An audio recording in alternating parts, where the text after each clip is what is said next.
الساعة 10 الصبح وأنا في مدرستي الثانوية في حصة الإنجليزي، دخل علينا مدير المدرسة وسلم على الأستاذ بكل هدوء، وده كان غير العادة. وبعدين نادى اسمي.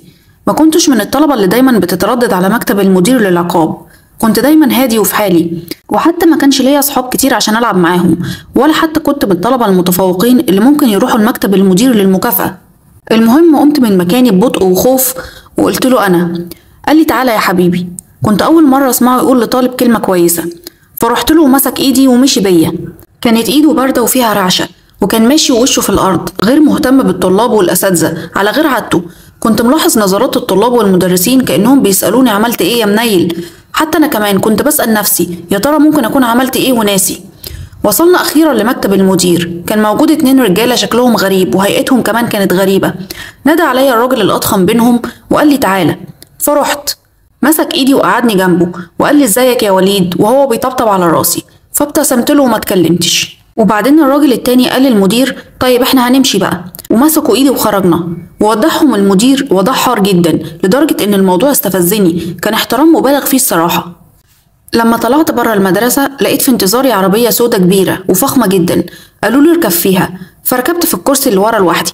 كنت مرعوب، بس اللي كان مطمني ان الموضوع حصل تحت عين المدرسة، فاكيد يعني الناس دي مش خطفاني.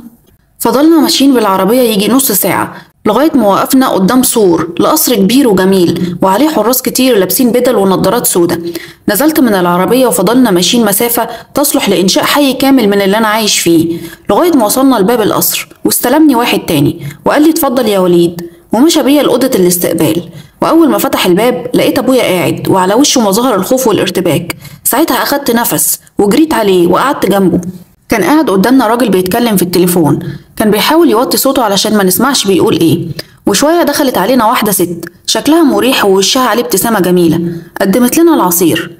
وكان خلص الراجل مكالمته فقال لي لبابا انا راجع بعد شوية عشان نمشي. وخرج الجميع وبقيت انا وبابا بس في الأوضة. بصيت لابويا بسرعة عشان يفهمني الوضع، فقال لي ما تقلقش يا وليد، الناس دي يا ابني محترمة وعندهم راجل كبير في السن ومريض، الراجل ده بيعشق لعبة الشطرنج وسمعوا عن مهاراتك في اللعبة وإنك غلبت أبطال العالم فيها، وإنت هنا عشان تسليك كل يوم شوية.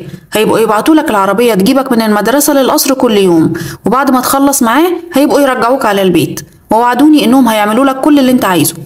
ارتحت بعد ما بابا فهمني على الوضع، وفرحت كمان إن هيبقى عندي فرصة ألعب اللعبة اللي بعشقها كل يوم من غير ما أمي تتعارك معايا علشان أقوم أذاكر. كنت موهوب في لعبة الشطرنج، محدش اتخلق لسه إلا وغلبته في اللعبة دي، فكنت متحمس جدا للعب مع الراجل ده. بعد شوية رجع الراجل اللي كان بيتكلم في التليفون لما دخلت وقال لبابا يلا بقى يا ابو وليد هنمشي احنا.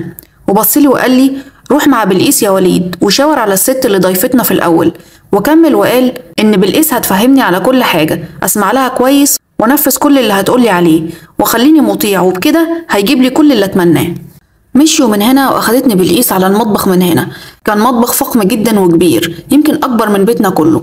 قعدتني على ترابيزة في وسط المطبخ وجابت لي عصير فراولة وبدأت تتكلم. قالت لي إن القصر ده لراجل مهم جدا في البلاد، وإنها هتكون حلقة الوصل بيني وبين أي حاجة في القصر، وإني هاجي كل يوم ألعب في المكتب الشطرنج مع الأستاذ وأمشي. فسألتها مين الأستاذ ده؟ ردت عليا بسرعة وقالت لي ما تسألش يا وليد، ما تسألش عن أي حاجة هنا، لا ليا ولا لأي حد في القصر. وبدأت تقول لي بعض التعليمات زي إني مثلا ما اتكلمش خالص لما يكون الأستاذ موجود إلا لو طلب مني، وما اسألش عن أي حاجة، أجاوب بس وما طلعش أي صوت وما اتحركش كتير وما أقولش لحد عن اللي بعمله في القصر حتى لو إخواتي وأمي. المكان كان غريب جدا، محدش كان بيتكلم بصوت عالي خالص، كله كان بيتكلم ويمشي ويتصرف بألف حساب. بعد كده دلتني بالقيس على مكان الحمام علشان أغسل وشي وأتعطر وأظبط مظهري قبل ما أقابل الأستاذ.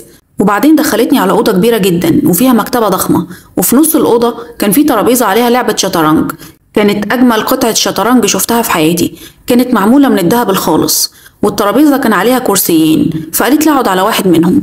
خرجت بالقيس وقالت لي استنى الأستاذ. وفي خلال انبهاري بالمكان وتأملي في قطعة الشطرنج الجميلة دخل علينا راجل طويل ونحيف وشعره أبيض، كان قاعد على كرسي متحرك ووراه بالقيس شايلاله القهوة والعصير. أول ما دخل رحب بيا وقال لي أهلا أهلا يا بطل، وأنا وقفت احتراما ليه زي ما قالت لي بالقيس بالظبط، فسلم عليا وسمح لي بالجلوس. حطت بالقيس القهوة والعصير وخرجت، وكمل الأستاذ كلامه وقال لي جاهز يا بطل؟ قلت له آه. قال لي هتغلبني ولا هغلبك؟ قلت له مش عارف، بس على الأغلب هغلبك. وابتسمت، وهو كمان ضحك وقال لي شكلك بطل فعلا. قال لي هنلعب 3 أدوار تسخين من غير تحدي واحنا بنتكلم، وبعد كده هيكون اللعب بتركيز بدون كلام، علشان أنا مش بحب أتكلم وأنا بلعب. فهزيت راسي إني موافق على الكلام. بدأنا اللعب وسألني إزاي غلبت صهيب. صهيب ده يبقى بطل العالم اللي غلبته في الشطرنج. استغربت وقتها إنه عارف بالموضوع ده، بس رديت عليه وقلت له إن صهيب بطل ممتاز في اللعبة، بس عنده بعض نقاط الضعف وأنا لعبت عليها فغلبته. فقال لي بما إنك محترف كده ليه ما بتدخلش مسابقات رسمية؟ قلت له إن بابا بيمنعني. رد عليا بكل ثقة وقال لي مش هيمنعك بعد النهاردة. لعبنا كل الأدوار ال3 من غير جدية وغلبته فيهم كلهم. اتعدل في قعدته وبدأ يشرب القهوة اللي بردت، ووشه بدأ عليه التوتر والجد، وقال لي ابتدينا الجد يا وليد. هزيت راسي بالموافقة وابتسمت، وبدأنا اللعبة ولعبنا بعد كده 10 أدوار بصمت رهيب، وبرضه غلبته فيهم كلهم. شرب في خلال ال10 أدوار حوالي 5 فناجين من القهوة وعدد كبير جدا من السجاير، لدرجة إني مش عارف عددهم كام. وفي المقابل كنت مستمتع جدا بالمكان الهادي والإضاءة الكويسة وعصير الفراولة والمنافس القوي واللعبة اللي بحبها. وفي آخر الدور ال11 بعد ما وقعت آخر قطعة تحميله الملك، رجع ظهره لورا ونادى بصوت عالي جدا بالقيس، لدرجة إني اتفجعت من الصوت وجسمي ارتعش وهو أخد باله، فابتسم لي ابتسامة كداب عشان يطمني، لكنه كان بيغلي من جواه، ودي حاجة بحس بيها من منافسيني دايما، لكنه حاول ما يبينش ده على قد ما يقدر علشان كبريائه. وجت بالقيس وطلب منها إنها توديه أوضته، وبصلي وقال لي أشوفك بكرة. وديته بالقيس ورجعت لي قالت لي يلا يا وليد علشان السيارة في انتظارك. وهي بتوصلني للسيارة حطت ايدها على كتفي وقالت لي انت عملت حاجة ضايقته؟ قلت لها اه. قالت لي ايه؟ قلت لها غلبته. ركبت العربية وروحت، وأول ما نزلت لقيت بابا في استقبالي قدام البيت، وأخدني ومشي بيا بعيد عن البيت عشان نتكلم، وقال لي اسمع يا ابني، الناس اللي كنت عندهم دول مهمين جدا في البلد، اسمع كلامهم ونفذ المطلوب وما تغلطش أبدا. قال لي إني ما اجيبش سيرة لحد عن الموضوع ده، حتى أمي وإخواتي، وإنه قال لهم إنه اشترك لي في نادي علشان أتدرب فيه تمهيدا للبطولة الجاية، دي الحجة اللي هنقولها لهم. المهم روحنا ودخلت البيت لقيته اتملى بالأجهزة والعفش الجديد، حتى لما روحت المدرسة تاني يوم لقيت معاملة خاصة من الطلاب والمدرسين. وبعد ما انتهى اليوم لقيت العربية واقفة قدام المدرسة، فركبتها وتوجهنا للقصر. دخلت الأوضة وجه الأستاذ وبدأنا نلعب. لعبنا دورين في هدوء تام وبرضه غلبته فيهم، وبعد كده كسر الصمت وقال أنا مستغرب إزاي صهيب يغلبك دورين من أصل 5، واضح إنه صهيب لاعب سهل. قلت له أنت قابلته؟ قال لي آه وما كسبنيش أبدا. سكت رغم إن كان ليا رأي مختلف في صهيب، بس افتكرت كلام أبويا وبالقيس ونفوذه ومكانته في البلد، فبدأت أتساهل معاه عشان يغلبني، بس هو حس بكده فورا وقفل اللعبة وقال لي تعالى يا وليد. فقمت وراه وأخدني الحيطة في الأوضة متعلق عليها شهادات كتير جدا وصور ليه وهو صغير مع لاعبين شطرنج محترفين، منهم اللي أعرفهم ومنهم لأ. وبدأ يتكلم وقال لي شايف كل دول يا وليد؟ قلت له آه. قال لي غلبتهم كلهم. عارف إن للخسارة طعم مر، لكن عارف إيه اللي أمر منها؟ قلت له إيه؟ قال لي إن خصمك يشفق عليك. فهمت الدرس يا وليد؟ وبعدين قال لي روح دلوقتي هستناك بكرة. واستمر الحال لأسابيع، يخسر قدامي يوميا ما بين ال10 وال15 دور، يوم ورا يوم كان بيزود القهوة والسجاير وصحته بقت في النازل، لدرجة إني كنت بشوف الأطباء في القصر كل يوم. سألته في مرة وإحنا بنلعب ممكن حد من الأطباء دول يعالج أمي؟ هي كانت تعبانة شوية بقالها فترة. فرد وقال حاجة غريبة جدا، قال لي ده شيء طبيعي، وإزاي واحدة فاشلة زي اللي خلفتك إنها ما تعياش؟ ما رفعتش راسي وأنا بلعب لما قال كده، وبدأت أستجمع أنفاسي واحدة، قلبي كان هينفجر من الصدمة. وسألت نفسي إيه اللي حصل؟ إيه اللي خلاه يتكلم معايا بالطريقة دي؟ فكملت لعب لكن بدون تركيز، فغلبني يومها دورين، وكانت أول وآخر مرة يكسبني فيها. ما قلتش لبابا على اللي حصل، لكن قلت لبلقيس. حضنتني وطبطبت عليا وقالت لي أنا مش قلتلك ما تتكلمش خالص يا وليد؟ وبعدين قالت لي على العموم أنا بعتذر لك يا سيدي. وعدى بعد كده أسبوع من الصمت، ما كانش بيتكلم معايا ولا حتى كلمة، حتى ما كانش بيسلم عليا وهو داخل. في اليوم الأول من الأسبوع التاني من اليوم اللي شتم فيه أمي، سرحت بخيالي وأنا بلعب معاه إني في بطولة عالمية للشطرنج وكسبتها، وعشت بخيالي إني أخدت مكافأة كبيرة، وكمان قعدت أتخيل هصرف فلوس المكافأة دي فين. وفجأة لحقت نفسي قبل ما يغلبني وفقت في اللحظة الأخيرة. كان شكله متحمس جدا، بس في الآخر غلبته كالعادة. وهنا اتغير 180 درجة، بدأ يصرخ لا لا لا وهو بيضرب قطع الشطرنج بإيده، فوقعت كلها على الأرض. رجعت أنا لورا على الكرسي وأنا مبرق ومصدوم وخايف من الموقف، وعيني على الباب بتمنى ادخل بالقيس باقصى سرعه، وفجاه لقيت علبه السجاير اترمت في وشي ومعاها شويه شتايم وسب. وهو بيرمي علبه السجاير حاولت افادي وشي، فوقعت من على الكرسي، راسي اتخبطت في الحيطه فاغمى عليا وما حسيتش بحاجه. بعد كده فتحت عيني لقيتني على اوضه في السرير لوحدي. اكيد ودوني المستشفى، عيني كانت مزغلله وكان عندي صداع جامد جدا.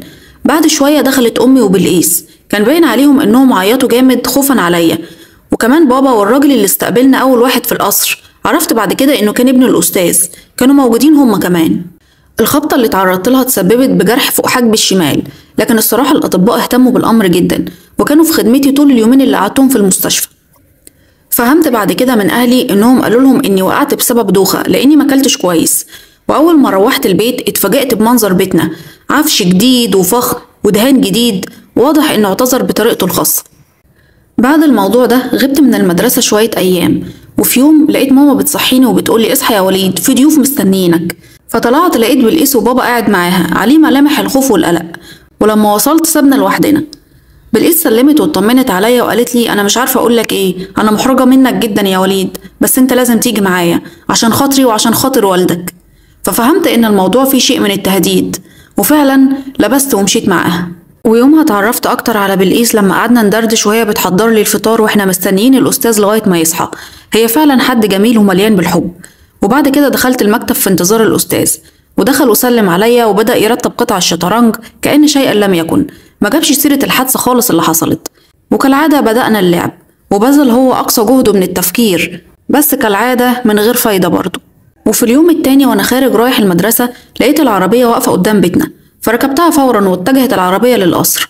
ولما نزلت لقيت بالقيس في انتظاري. قلت لها ليه النهارده جيتوا من الصبح؟ قالت لي أنا بعتذر لك يا وليد، أنت مش هتروح المدرسة تاني وهتيجي هنا كل يوم الصبح. ما اتفاجئتش كتير من الخبر ده لأني بدأت أتوقع كل شيء، وفعلا كل يوم كنت بروح الصبح ألعب معاه وأغلبه واتشتم واتهان وبالقيس تواسيني، وأرجع لبيتي بالليل ألاقيه يزداد جمال وفخامة وأبويا يترقى في شغله. كل حاجة كانت واضحة بالنسبة لي، وبقيت فاهم حجم المشكلة اللي أنا فيها، من جهة أهميتي بالنسبة لعيلتي والجهة التانية أهميتي بالنسبة للأستاذ وإرضائه. بس اللي جد بقى إنه بقى يضغط عليا بتصرفات غير رياضية، زي إنه مثلا يطلب مني نغير قطعي بسرعة، لكن في نفس الوقت هو كان بياخد وقت كتير جدا للتفكير لدرجة الملل. كمان ما كانش بيسمح ليا لدخول الحمام رغم إننا كنا بنقعد فترات طويلة جدا في اللعب، ولكن برضه في الآخر كنت بغلبه.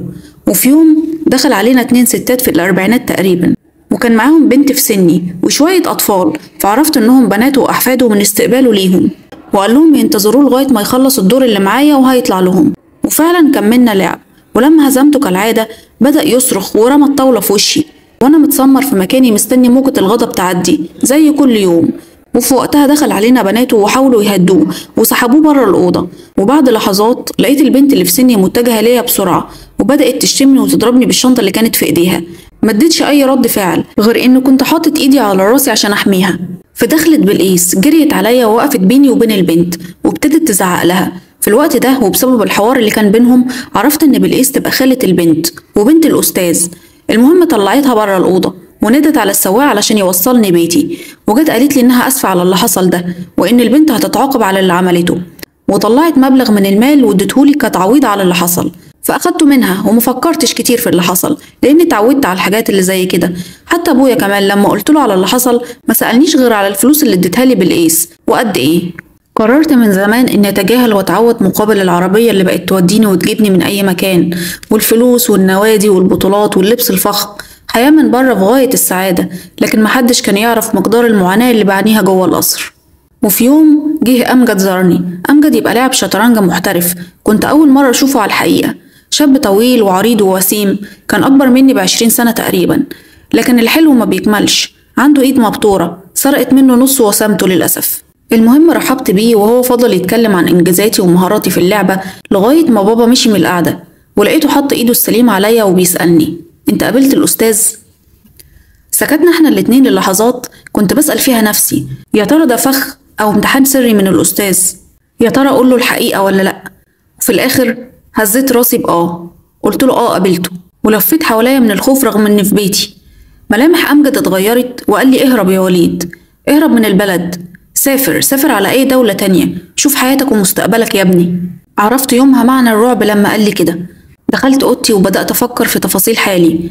ما شكتش لحظة إن كلام أمجد ممكن يكون مبالغ فيه، بالعكس أنا عارف ومتيقن إني في خطر، بس كلامه كان بمثابة الشرارة اللي وضحت لي حجم الكارثة اللي أنا فيها. لكن تفكيري إني أهرب إزاي وفين، وأهلي هل ممكن يعمل فيهم حاجة، كان بيحبطني ويرجعني عن فكرة الهرب تاني. وفي اليوم اللي بعده قررت أغير استراتيجية لعبي معاه، قررت أدوقه الفوز، وفعلا بدأنا نلعب واديته فرصة إنه يفوز، وقلت له أنت النهاردة لعبك مختلف، أنا مش لاقي حلول. وفي اللحظة دي ابتسم وعينه لمعت رغم إني خالفت القواعد، واتكلمت معاه أثناء اللعب وفهمته إنه اكتشف نقطة ضعفي وخليته يلعب عليها ويغلبني فعلا في بعض الأشواط، واتقسمت معاه النصر والهزيمة. وفي يوم وأنا مع بلقيس في المطبخ مستنيينه يصحى وهي كانت بتحضر لي الفطار، سألتها أنا في خطر يا بلقيس؟ عملت في الأول إنها مش سامعة عشان تفكر في الإجابة، لكن عدت عليها السؤال تاني، أنا في خطر؟ حياتي في خطر يا بلقيس؟ ردت بارتباك وقالت لي لا طبعا، إيه اللي أنت بتقوله ده؟ بس أنا شفت الكذب في عينيها في اليوم ده. وبعد كده قربت عليا وحطت إيديها على خدي وقالت لي ما تخافش، أوعدك إن مفيش حاجة هتحصل لك، ما تخافش. كلامها كان مطمئن بالنسبة لي، حاولت أصدقه لأني ما كانش بإيدي حاجة تانية. في اليوم اللي بعده رحت عشان أشتري كتب للشطرنج، فلقيت في سوق الكتب مكان للجرايد القديمة، فرحت عشان أدور على أي معلومة تعرفني مين الأستاذ. وفعلا بعد عناء كبير في القراية عرفت إنه كان جنرال كبير في الجيش ومسك مناصب عليا في الدولة، وإنه كمان كان والد سيدة البلاط الأولى. بس الغريب إن قريت في الجورنال إنه توفى من 8 سنين. كنت عايزة أكلم أي حد عن اللي قرأته، حاولت أكلم أمجد كتير جدا بس كان بيتهرب مني، حاولت أكلم أي حد من صحابي في اللعبة بس برضه ما كانش حد بيرد عليا وقتها. كان شيء غريب جدا وغير مفسر بالنسبة لي. في اليوم اللي بعده رحت للقصر واستنيت الأستاذ في المكتب، لكن لقيت المدرب شفيق داخل عليا. المدرب شفيق يبقى من أفضل وأقدم المدربين بتوع الشطرنج، كان حد مشهور جدا ودرب معظم أبطال اللعبة في البلد. قعدنا نتكلم عن اللعبة وعن إنجازاته وعن البطولات اللي لعبها، وبعدين سألني سؤال، قال لي أنت بتغلب الأستاذ إزاي؟ ده لاعب قوي جدا.